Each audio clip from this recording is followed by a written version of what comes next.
বন্ধুরা, কেমন আছেন সবাই? আজকে বানাবো গাজরের হালুয়া। এই শীতে গাজরের হালুয়াটা খুবই ভালো লাগে। আগে ছিলে নিতে হবে।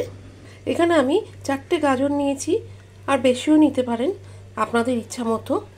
আমি সুজয়া, সুজয়াস কিচেনে সকলকে স্বাগত। আশা করি সকলে ভালো আছেন। দেখতে থাকুন।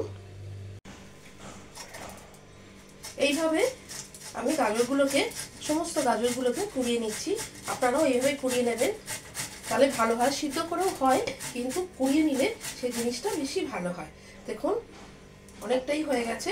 এবার আমার সবকটা যে বাকি আছে সেগুলো আমি কুড়িয়ে নেব। এগুলো গ্রেট করা হয়ে গেছে।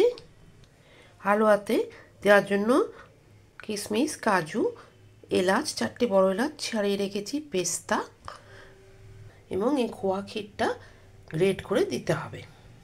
এদিকে ঘি গরম হয়ে গেছে। ঘিটা গরম হয়ে গেছে।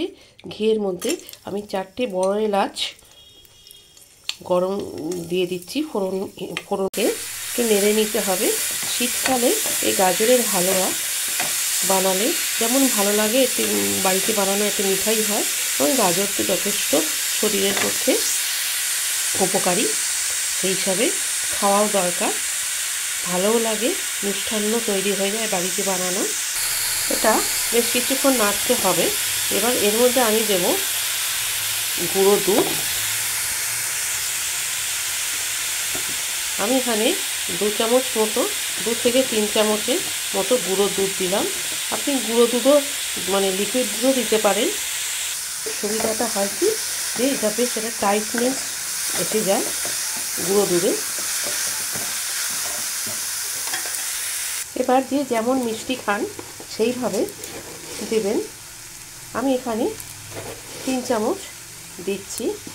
টেস্ট করে দেখতে হবে, যদি লাগে আর একটু দেওয়া যাবে। কিছুক্ষণ নাড়ার পরে এটি খুব চটপট হয়ে যায়। আমি কাজুগুলো দিয়ে দিলাম এবং কিশমিশগুলো দিয়ে দিলাম। যখন ভাজা ভাজা হয়ে যাবে তখন দেখবেন এইরকমভাবে গাজরগুলো একটার সাথে একটা লেপটে গেছে, মানে এটা সেদ্ধ হয়ে গেছে। হয়ে যাবে গাজরগুলো, তাকিয়ে নিই। এবারে আমি দেব এই খোয়া ক্ষীরটা কুড়ে।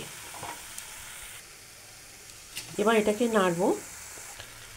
এইভাবে গুঁড়ো দুধ দেওয়াতে দেখুন একদম শুকনো শুকনো হয়ে গেছে। খুব অল্প সময় তাড়াতাড়ি করে নেওয়া যায়, কিন্তু লিকুইড দুধ দিলে সময় অনেকটা লাগে।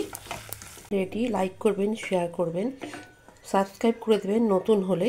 এবং এর উপরে আমি এবার পেস্তা ওপর থেকে ছড়িয়ে দিলাম।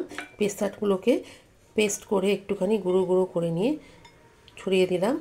পরিচিতদের মধ্যে শেয়ার করে দেবেন। এটা অপশনাল। এর ওপরে লাস্টে আমি একটু গোলাপ জল 1 চামচ মতো দিয়ে দেবো। খুব ভালো হয় খেতে হালুয়া।